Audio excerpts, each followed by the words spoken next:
Ladies and gentlemen, I would like to welcome a most esteemed poet, humorist, and bon vivant, my friend Merilee Johnson. Merilee, welcome. Thank you so much, Rick. I'm so excited to be here and deeply honored. So thank you. Well, I've enjoyed your wry sense of humor for a long time. And although the show was on hiatus last year, I kept telling myself when I get restarted, by gum, I want to invite Merilee along. And by the way, I just love your name. I mean, what a great name, Merilee. I How love it when wonderful people is that? pronounce it right. I sort of get some interesting mispronunciations, but yeah, I like my name too. I didn't like it when I was a kid because it was like so different, and people always sang songs to me like "Merrily we roll along." I had a bus driver who sang to me every morning as I got on the bus. But when I got Well, older, I really appreciated it. I understand. My wife and I gave our children unusual names too, and they toyed with the idea of relabeling themselves for a bit, but then they all came back to their names. Mhm. Um, okay, I got to ask, with a name like Merilee, is there a story behind it? How your folks decided to call you Merilee? They had a classmate with that name and they thought it was pretty. So that's the story I was told. Probably a cover up. Okay, my first question for I have a, as you know, I have a regular list of questions that I ask all my wonderful guests. Mhm. Question is, when do you start? Do you remember when you started writing for fun? I remember writing stories for my little sister and cartoons for my little sister. And I was reading a lot of detective novels at the time. So it was like The Case of the Pals or something like that, just all Oh, these nice. anticlimactic, very small, but well, I shouldn't say anticlimactic, hopefully climactic detective stories for her. Nice. You know, Mhm. now, of course, I'm going to have to ask you sometime in the future to share some of your cartoons with me. As you may know, I do a lot of cartooning myself. Great. Okay, next. So obviously you started young. Do you remember any of the authors that made an impact on you when you were young? I loved Rudyard Kipling's the Just So stories, like how the rhinoceros got his skin, and Key to the Treasure, which was written by Peggy Parish, and I loved the illustrations by Paul Frame. Of course, Dr. Seuss is a classic. Yeah, and then as I got older, I was continuing to read detective stories like Nancy Drew, the Hardy Boys, the Happy Hollisters. So yeah, and when I was a little girl, I got a book from my great aunt called Poems to Read for the Very Young. It's very thick and very fun. So nice to have her autograph on that. Oh, how nice. How Mhm, very nice. Yeah. Yeah, I started young myself. mhm. Okay. Now, some of us uh, were such enthusiastic writers that, not only after we did our schoolwork or in between doing schoolwork, we also wrote as kids. Did you write for school papers and that sort of thing? I did. Probably kind of the coolest thing about earlier writings was I had a fifth grade school teacher who assigned each of us to write a novel.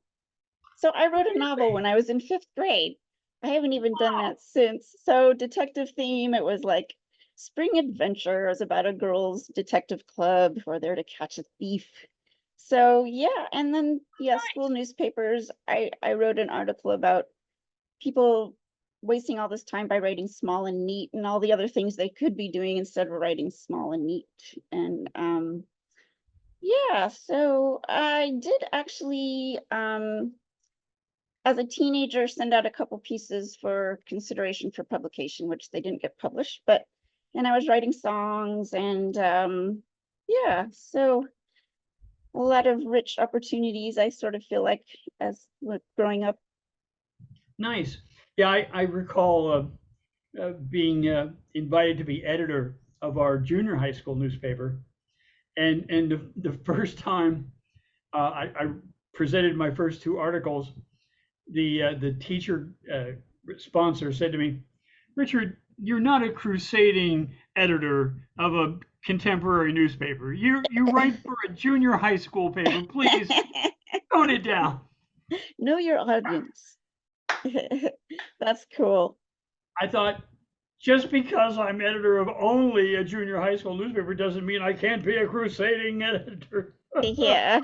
Okay. Next, um,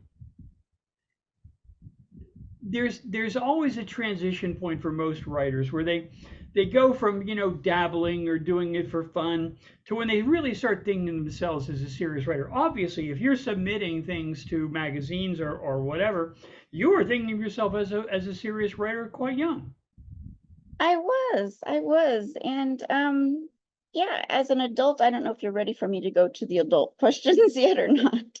Anything you want. You're the boss.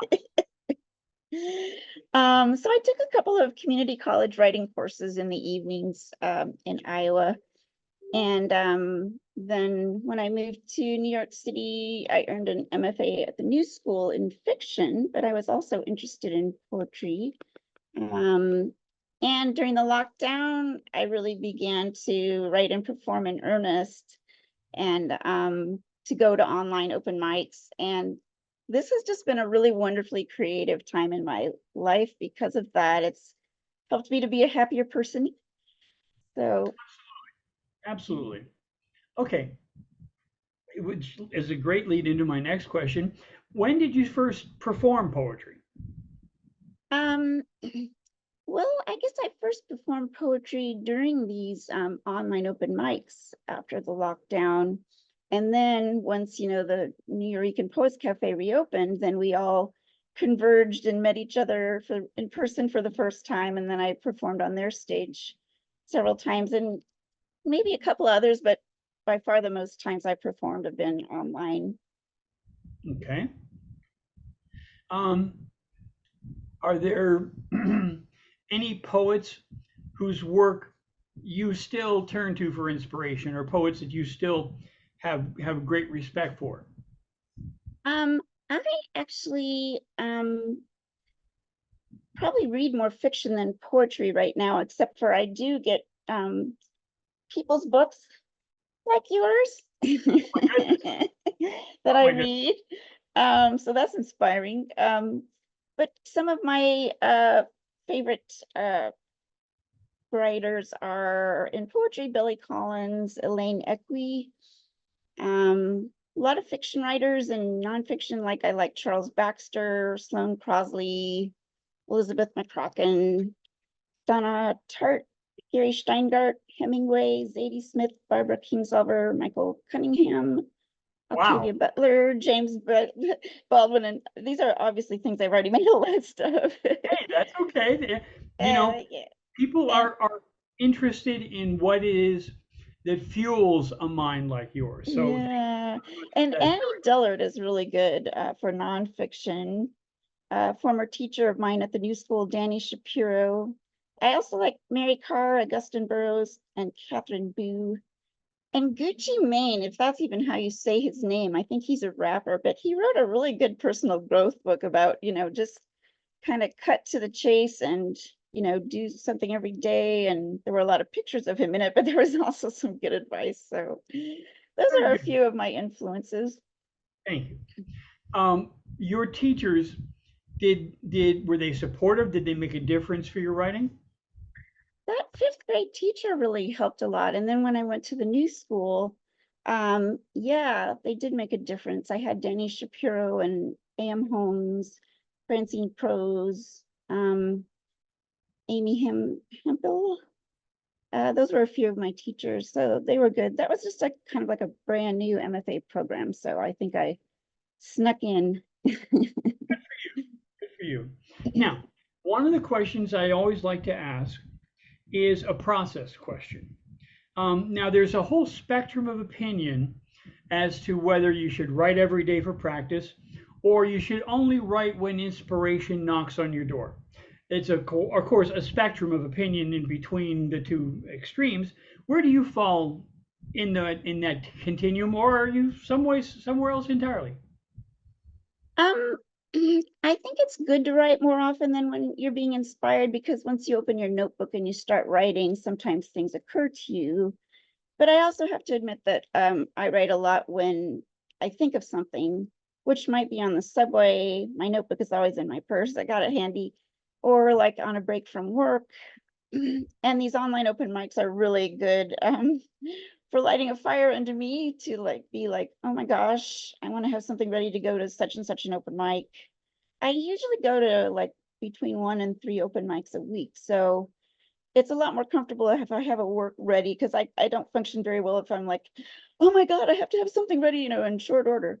But sometimes it works, sometimes it doesn't. But yeah, that's what I'd say about that. Okay. Now, are there themes or topics that you return to regularly? Um, I mostly write about what's going on or whatever zany idea occurs to me, but there are issues of importance to me that I should probably write about more often. um, I made a list of that too: mental health issues, homelessness, women's rights, LGBTQIA plus rights, and I'm especially concerned about trans youth and their struggle to be legally allowed to be who they are. I was in touch with a young activist a few years ago, Kai Shapley, and she was like in lower elementary schools, she was testifying to the Texas legislature, Oh you my. know, for trans rights and against repression. And I told her I was going to write her a rap. um, so I never quite finished that. I wrote a lot of raps during the lockdown that I never really finished, which is why I came around to haiku, I think. But yeah, there's been a lot of repressive bills passed lately, and it's something I'm concerned about. Yeah, so I think that's pretty much my core interest. Okay, thank you. Yeah, I keep a tickle list. When I get an idea, I'll just write it down. Even if I don't have a chance to like flesh it out at all, I've got the title, and Mm-hmm. that's something that I can come back to and work on. And for Mm-hmm. me, because I like to write science poems as well, I'll come up with an idea. Sometimes it's a phrase that strikes me, and then I'll do my research. So I Mm-hmm. have a research file system so Mm-hmm. that I can go do my research, and then later when I get a chance and I feel inspired, I can then go bang it out. But I'm an everyday writer kind of guy. Mm-hmm. Okay, next question. Now, uh, obviously, there's as many poetry styles as there are poets, but some people swear by it, some people swear against it. Do you write social commentary poems? Do you write political poems, for like a better word?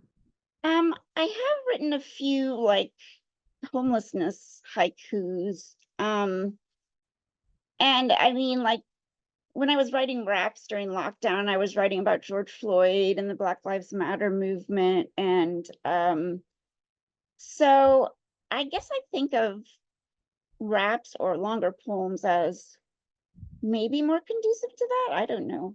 I, or maybe it's not more conducive to me because that means writing longer poems. But yeah, I think that's important to have poets speak out, whether it's vocally or with their poems. Or um I've been kind of lazy that way. um I haven't gotten out and done any actions or anything like that. I don't know if anybody actually does actions in person anymore. They must do some. But yeah, I guess that hasn't been my main topic that I've been writing about. Yeah, I sort of cut my teeth doing performance art during the anti-Vietnam War days. So social commentary to me is important. Yeah. And I like Next, the way that your poems like do some of that with humor, like to say, isn't this preposterous, yeah, Like, is she or isn't she, whatever race, what does it matter to you anyway? exactly, exactly. Hmm. Yeah, yeah. I'm a big fan of that spoonful of sugar approach. Yeah, I think that works. Thanks, thanks. Hmm. Okay, now this is a related question to that, and it's one that there's a whole, a huge range of opinion on it. But I'm curious about you. Um, do artists or poets or authors have a responsibility to address contemporary issues? Um, I suppose one could say that everybody has a responsibility to do that. I don't know that poets more so than anybody else, really, but if they have a platform and an opportunity, I think it would be good to get around to that or start with that. I guess I haven't really done that myself, but this might be in the shoulds category. Yeah, I take the argument that number one, you look at the history of poetry, the bards were traveling messengers. They came around and told the news, and the oldest stories we have are the poems. And also, if you accept the premise, which I do, that poets are thinkers by and large, if you're thinking about things, maybe you have an insight. Maybe it's worth sharing. Yeah. Of course, the counter argument is always, well, then they have short shelf life. Mm-hmm. I disagree with that thinking because if you look, I use the Bard as my example. How different are people today than in 90 BC? Not terribly different. Not in Mm-hmm. 1580. They really are not different. We're slow learners, Yeah. a whole lot of us, just really slow learners. Okay. um, Now you've been participating in some of these international Zoom events. Has anything surprised you about those? Um, Not really. I mean, I've been doing this for about 3 years now, I guess. Um, I love them because it allows all of us in different parts of the world to come together. Um, but I don't really think of anything that surprised me about them. Well, one of the things that I enjoy so much about them is in the past, you typically would, perform or go to a live show and there might be six or there might be eight, there might be 10 poets. And once you've heard a lot of poets more than three or four times, they're not up to the challenge that you and I and our international Mm, brethren face, that we try to come up with something new to churn every time. Although it's not necessary, you no reason why you don't work a poem that you love, and I do will from time to time repeat one, but you tend to hear a lot of the same stuff. So one of the things I like a lot about the international group is that you have poets who challenge themselves to come up with new things, and of course there's the whole it's a new theme day sort of thing. That's makes it interesting. Next is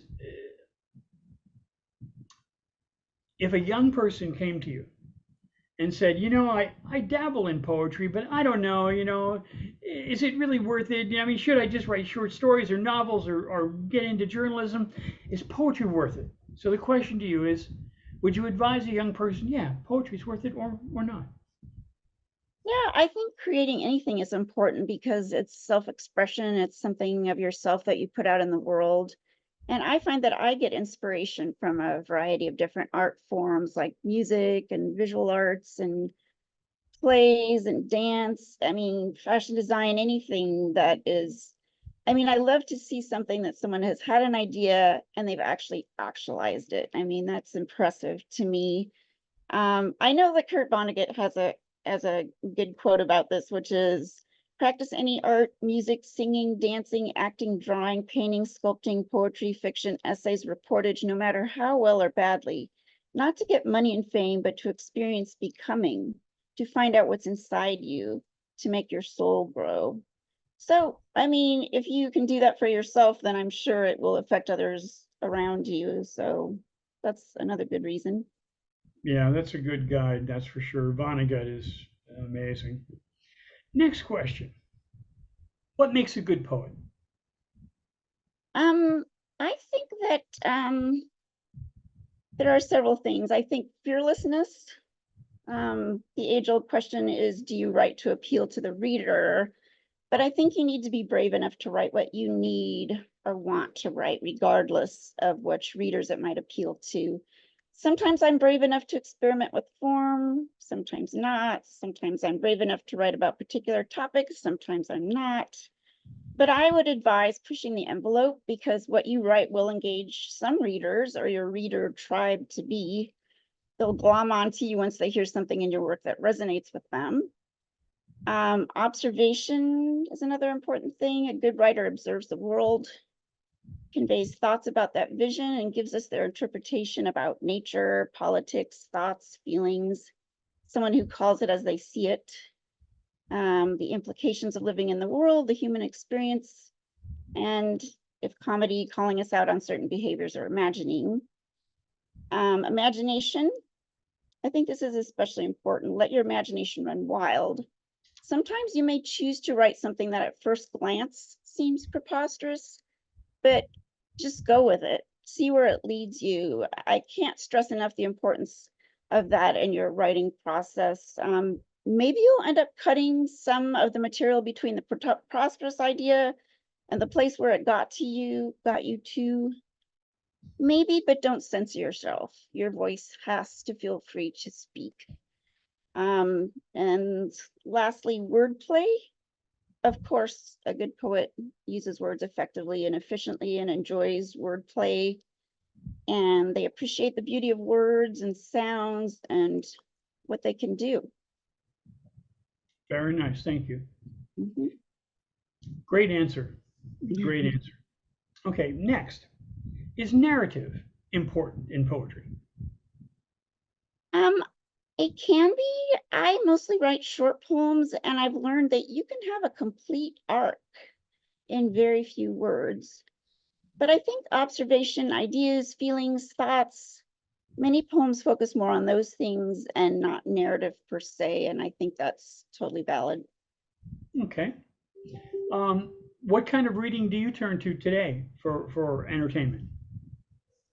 I read fiction books and poetry books. I've sort of already given a list of various Okay, good writers enough. I like, Good enough. but Then that leads me to the next question, which is what's on your okay. desk right now What's on my desk for writing or for reading? for reading? For reading. I've been reading a Billy Collins book. We get arts at Barnes and Noble where I work, and so I've taken a lot of free books that way.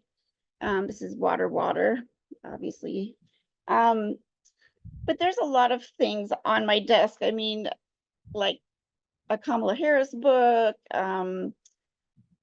various fiction pieces. I'm in the middle of reading Charles Baxter. I forget the name of it.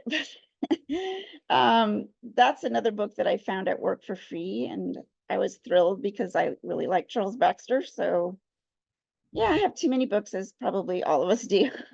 That's wonderful. A part of me is incredibly envious that you get a chance to work in a bookstore. I would Mhm. find that so difficult. It is, yeah. I always joke that I hate bookstores because I want to carry everything home. Hmm. I can't think of a reason not to buy a book, you know? I know we joke about how we spend our paychecks on books, and when really we should be saving it for rent and food, maybe. Yeah. Okay. Hold on a second. Let me get rid of this call. One Sure. second. Hmm. Okay. Enough of that. Now, this is my favorite part where I turn to my dear associate and guest and say, my dear Merilee, what kind of your work would you like to share with us today? It is such an honor and privilege to have you with us. Whatever you'd like to read, feel free to read. And I always encourage my writers, so much of the time we're limited to 2 minutes or 3 minutes or 5 minutes seems luxurious. You read the 10-minute piece if you want, or the 5-minute piece, or the 18-minute piece. I don't care. The time is yours, my dear. Whatever you'd like to read, just introduce it before you start. And frame Thank it if you. you'd like. What was the last part? I said frame it if you'd like. In other words, Bring it. set it up. Okay. I will take your invitation seriously and give you a potpourri, a smorgasbord. Wonderful. So I'm going to start out with a sort of disclaimer in the form of a short rap. Okay. People trying to put me in a box, check it off. But in reality, I'm me, let me be. I'm trying to actualize and fly, stretching high. There's just no saying what comes next in my quest. People trying to put me in a box, check it off. It's hard to breathe creatively. And in the day-to-day, same way, judgment rears its head, just put it all to bed. People trying to put me in a box, check it off. You think I'm shy and therefore lied and haven't told I can be bold. Let me show by my example. Here's a sample. I hold this truth to be evident that I am free to be who I am. This declaration is an emancipation from your expectation. Well, unless you expect good things and a bit of variety, then by all means keep doing it. Thank you for letting me get this off my chest. So now I'm going to go into some of my usual shorts. I'm starting out with a 4-word piece. Oh, thank you. Don't duck, fist bump. I've got a few 5- and 6-word pieces. In lieu of flowers, resurrect her. Wearing my bravest face, sans rouge. Burning words at the stake. Lose weight, hydrate, doctor's orders. Memory popping a wheelie in joy. Airport scanner, jumping jack pose, exercise. Collecting anxieties like sticky pad notes. Rubbing grudges like a worry stone. And now I have some panku, which is a 9-word form invented by Elizabeth Sophia Strauss, aka Deadpan Lizzie. There's also a couple of variants of this form. There's a panku that has 9 lines of 9 words each. Then there's an epic panku of 9 stanzas of 9 lines of 9 words. So these are all the 9-word form. Like a bolt from the blue, come the blues. Do you cry wolf while you're in sheep's clothing? Watching Big Bird without sound. Can anyone beak read? Nature, gentle and mean, looming large or largely unseen. Worst small town traits converge in her. Am I gossiping? Moved far from hometown, privacy at last. Then Facebook. This is called Roommates. Oh, thank you. This is called Roommates Exotic Pet. Crickets. Food for tarantula. Quick, where's the hairspray? And now I go into the haiku section of the program. Macy's perfumed air as I slip in sideways through the cracked open door. Dewy pink rose in its own sweet time reveals petals. A wrinkle of waves, fingers creeping onto shore, in peace receding. Life's obstacles, partial eclipse, glorious sun. The lips move up, down, the emotion not so much, a claymation smile. You're welcome to crash in my heart next weekend since I'll be out of town. 8 banana, not candy.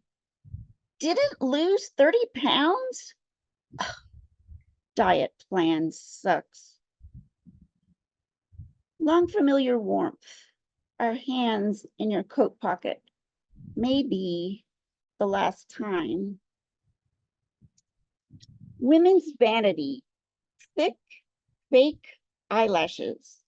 Side benefit, strong eyelids. Nothing shows trust in your fellow humans more than a revolving door. Old man laughs on phone. Let's have Geritol spritzers. Yes, kick age's ass. This is called Table Scraps. One man kitchen band. Pots, pans, overturned pails, no seat at the table. You'd let them starve so they won't eat up your tax dollars? He shakes a cup for all it's worth. Sounds like change, but maybe it's breakfast. Fuzzy announcement. Subways rerouted due to scandalous track work. Traffic light turns green. Drivers all still checking phones. Road rage averted. This is called Life Sucks, and I don't mean to suggest that life always sucks, just that sometimes it feels that way. This is meant to be a lighthearted view of those times, so don't give up hope. Life sucks. That sucks, sucks, sucks, really sucks, meh, sucks, okay, sucks. And this is called Whole Foods Delivery. Map still says I'm next. Green dot falls in the river. Phew, red's not soggy. So does a haiku start with 7 syllables? Oh, 5? Oops, time's up. This is called Tornadoes. Knelt by motel bed. Said, thanks for not killing more, in case there's a God. Last day of trip, sobbing on her shoulder. I'm gonna miss you, Mom. Now seems like a good time to turn to comedy, don't you think? Thank you. Very nice work. Very nice. Thank you. This is called Fireside Chat. Hello, and welcome to this week's episode of Fireside Chat. I encourage you to get comfy, ideally beside a crackling fire, with your slippers and cardigan and a hot drink, a dog at your feet. I have Roscoe at mine. Yes, girl, you're such a pretty baby. In short, pull up a fireside with me. Phew, they can get pretty hot pretty fast. Of course, if you do have a fire, you'll want to locate your pet quickly, which is why it's a good idea to bring them to you as soon as you see smoke. It's really starting to smell strong now. Instead of trying to put the fire out with... Oh, sorry, I keep scrolling past this. I think I'm going to start over because I'm messing up. Okay, this is called Fireside Chat. Hello, and welcome to this week's episode of Fireside Chat. I encourage you to get comfy, ideally beside a crackling fire, with your slippers and cardigan and a hot drink, a dog at your feet. I have Roscoe at mine. Yes, girl, you're such a pretty girl. In short, pull up a fireside with me. Phew, they can get pretty hot pretty fast. Of course, if you do have a fire, you'll want to locate your pet quickly, which is why it's a good idea to have your pet with you at the first sign of smoke. It's really starting to smell strong now. Instead of trying to put the fire out yourself, it's better to just escape and then call the fire department. Oh my God, it's coming through the wall. Come on, Roscoe. Ah! Tune in next time. Ah! Thank you. And this one I refer to loosely as Towel King. Let me see, this one has more props. Good heavens. Okay. Knock, knock. Who are you? It is I, Dorothy. Why do you dare enter the kingdom of the Towel King? Wait, I thought this was going to be about Tolkien. You misunderstood. I am the great and powerful Towel King. What business have you here? I have a book review. This is not about books. This is about towels. For 40 years, my towel kingdom has stood. Can you do a towel review? Okay. It's fluffy, sort of. Yes, go on. It's soft, and I imagine it must be very absorbent. You must sound sure. Well, it's a review. Okay, let me dip it in water.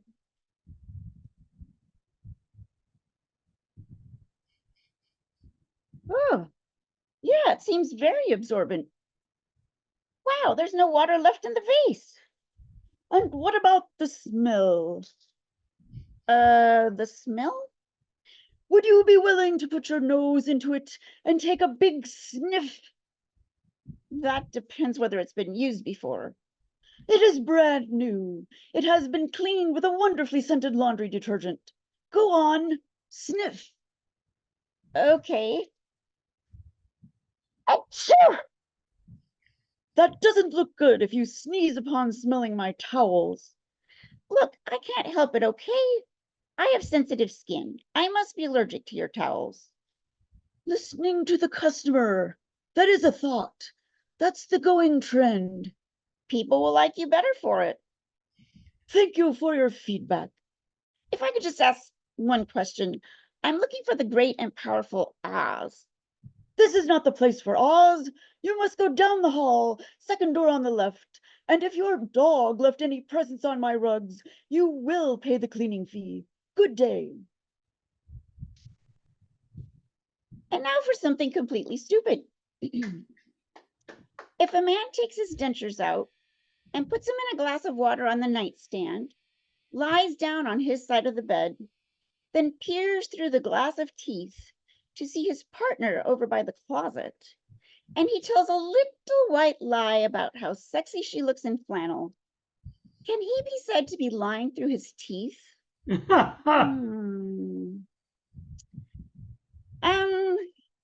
I have one more piece, unless you tell me I have a lot more time left after that. But anyway, let me see. Got to get my props together for this one. I love working with props. It's so much fun. Sure. Yeah.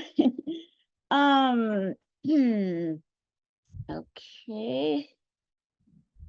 I always forget to take into account that I have this headpiece on my my head, which is kind of inconvenient. Hang on one sec.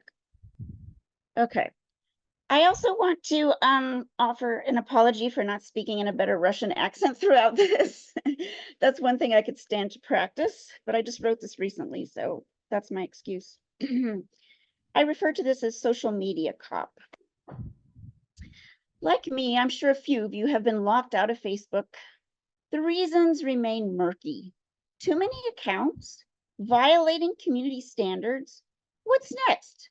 Are they going to have a social media cop appear at your door? Knock, knock. Ms. Johnson? Yes. Whoops, sorry, I already did this wrong. This is another one I might want to start over. Otherwise, I'll just continue. Anyway, I'll start over. Like me, I'm sure a few of you have been locked out of Facebook. The reasons remain murky. Too many accounts? Violating community standards? What's next? Are they going to have a social media cop appear at your door? Knock, knock. Ms. Johnson? Yes? I am Agent 66, and I'm here representing Facebook. Facebook? And you're a real human being? Boy, have I been wanting to speak to you. Oh, well, Miss Johnson, I have such a problem logging in when they say my account is suspended, but they don't say why. Actually, the reason I'm here, they always want my credit card number for me to sign back on, but that's a scam. Yes, it sounds like it, but how do I get in touch with a real human being when that happens? How do I bring you back to my door? Miss Johnson, I'm here with important message. Oh, yeah? Yes. I'm sorry, but you can't use any more smiley faces. I can't use any more smiley faces? What? Why? Do you believe your smiley faces have sinister intent? That doesn't even make sense. You make it sound like smiley faces are entities of their own. Once you create smiley face and send into the world, you can't control it. It could be passed along until the whole world has been affected by smiley faces. They might even end up being altered and become confused faces or angry faces. Are you saying they're Trojan smileys?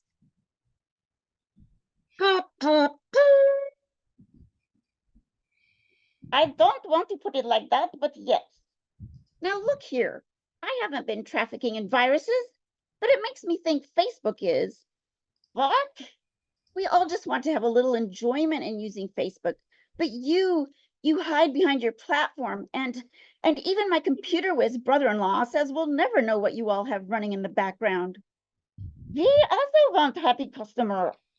Are you an undercover agent? How did you know? Of course not. I mean, if I were spy, I would be double agent or even triple agent. I can handle multiple agendas. Okay, here's what I'm thinking. I won't turn you in for at least 6 months, and you will clear out all the viruses and rename your company Smiley Facebook. 6 months? Yes. And everyone can use as many smiley faces on their Facebook page as they like. I suppose in 6 months, I could disappear into Swiss Alps, or Nigeria, or somewhere that wouldn't even occur to you or to anyone else. And we wouldn't sleep in a bright orange tent surrounded by yellow pulsing security lights. We'd never do that. And we wouldn't allow location on the internet. Never, not even for an Uber. Okay, so we have a deal? Just, I guess, yes. No more viruses? I can't help what the Russians might do, but no more viruses from Facebook. Okay. Door closes.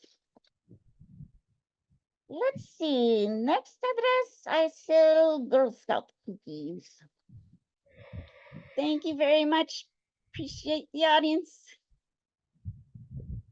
Very nice. Very nice. If you'd like to do 2 more, you're welcome to. 2 more. So that would be like about 5 minutes worth, or Yeah. okay. All right, I'm gonna try to. I think this is an exactly 5-minute thing. Wonderful. This is called A Winter's Tale. This is called A Winter's Tale. Cuddled up on a winter's night with loved ones by the firelight, the heavy meal leads to belching. One accuses another of filching a knife or two from the cutlery drawer. What will he do with them? Ah, the horror. A family fight could quickly ensue unless the thief is given his due. Give them up, Eddie, says Tom, and says Sue. I saw you put them into your shoes. Mom says, I thought you'd given that up. Ed hands back the silver and stands up. Dad's at the door, pointing out at the snow. Ed, it's time for you to go. Dad locks the door and returns to his chair, but the family dog is settled there. Now a stare down has begun. It appears that Lassie may have won, but that's only round 1. Things could quickly come undone. Dad asks Lassie for a paw to shake. Lassie looks at Dad like he's a flake. Tom blows a whistle. Toot, offside. Dad, Lassie, I've had enough. Lassie, ruff, ruff, ruff, ruff, ruff. Dad, get down. Sue, boogie, oogie, oogie, get down. Mom, Sue, stop clowning. Don't encourage that hound. Tom, yeah, Sue, why not a jungle boogie sound? Dad, get down now. Lassie, bow, wow, wow. Dad, off my chair, you cur. Lassie, grrr. Lassie, ruff, ruff, ruff, ruff. Dad, stop it, Lassie. Shut up. Lassie, ruff, ruff, ruff, ruff, ruff, ruff, ruff, ruff, ruff, ruff, ruff, ruff. Dad, Lassie, quit it. Quit it with this rap. Barking on and on. Shut your trap. A bell goes off from the oven. Is it dessert or is it stuffin'? The cooks didn't time it quite right this year, engrossed as they were in holiday cheer. I'll bring out the big guns, Dad mutters in the kitchen. Where are the dog treats? Are they missing? He spies them on a festive holiday tray. On Lassie's dog treats, Sue is chomping away. Lassie growls he won't perform for nothing. He sails to the tabletop and lands in the stuffin'. Lassie's nails scrabble on a plate of china. He trips and knocks over a glass of wine. Ah, no, down, Ruff, Ruff, Ruff, let go. Lassie, stop it, Ruff, no. Brief slow-mo of Lassie chewing, a mean go yonder look in his eyes. Toot, he's out. Tom again blows that whistle. Dad pulls Lassie outside with Bone and Gristle. Then he sees Eddie near the door. Dad is given pause. Eddie, he says. Lassie sniffs Eddie's shoes and hunkers down to chew the bone. Eddie, I feel like a dog being thrown out like that. A dog looking into lighted windows, seeing my family without me. You throw me out, and then the dog takes center stage? A rapping dog, even. What, if I start rapping, will I become the star of the show? Dad, Ed, you tried to steal from us again. Are you using now? Eddie, you know, the author does not know what to do with me. She wanted this, to be lighthearted and funny. And then she realized she couldn't just dismiss me. Dad, Ed, you can't blame the author. You need to be responsible for your own actions. Author. Dad, what's really going on, Ed? Eddie, Dad, I'm not two-dimensional. There's more to me than just a punchline, more than stealing silverware. There's a whole world of hurt here, a whole family system here. I mean, in real life, is this the part where the family takes me to rehab? Author.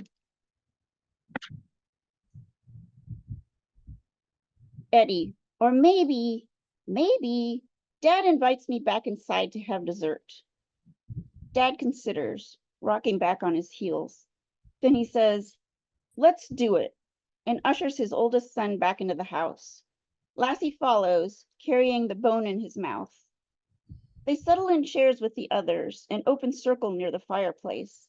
Lassie flomps onto a braided rug at Dad's feet and licks the bone. Mom passes around slices of pumpkin pie. They chew quietly for a few moments. Then Eddie says, your best yet, Mom, raising a forkful of pie and a toast. Mom smiles at Eddie. Thank you, she says. Here, here, Tom says, briefly slapping an arm across Eddie's back. Sue leans across to give Eddie a half hug. Dad raises his fork with a smile for Eddie. With eggnog mustaches and meat in their teeth, the cessation of fighting, the end of their feast, the family is back to a relative peace. They and the dog are still in one piece. Ruff! Thank you very much. Appreciate this That's opportunity. wonderful. Thank you so you. much, Merilee. That is absolutely wonderful. Thank Well, you. I don't ask my poet friends to read all of that wonderful stuff without a little something in return. So I'm going to read you one little fresh piece. Uh, it's about as much about writing as anything else. So Okay. this is just fresh last night. It's called Letters, Numbers, and Hieroglyphs. Sometimes you find yourself drifting, sifting, selecting among the varied letters, lifting, swimming, joyous, buoyant, like some mythic lifting sylph, as my mind, confused, unsettled, sifts among them like some sharpened, pointed, nettled choice disheveled. Some so sweet to taste, the others left behind, provoked, examined, yet like precious spices in a careful admixture so carefully refined. Reaching for some clearful, careful, lasting meaning, others set aside, ill-used, unfeeling, delicately handled, fondled, caressed with silken fingers like some long-lost infant swaddled. Some discarded, disgraced, and lost, others hard-won at tremendous, even monumental cost. Some were found and careful cast as a crucial part of the precious edifice and artifice so precisely, nicely flavored, later torn haphazard from the bridge, no longer the honored choice, no longer savored there off the ridge.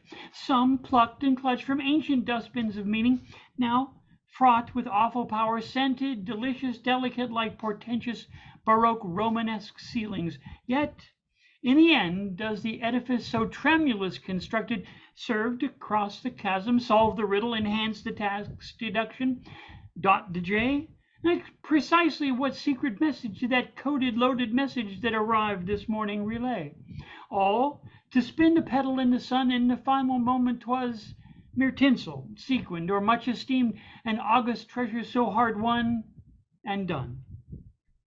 Thank you, my friend. Thank you, Rick. That was great. Thanks again for this opportunity. My pleasure, my dear. And I hope to see you again soon in some Zoom room. And then kaboom. Thank you so much, dear. Bye-bye. Thank you. Bye-bye. Thanks for your time. Bye-bye. You too.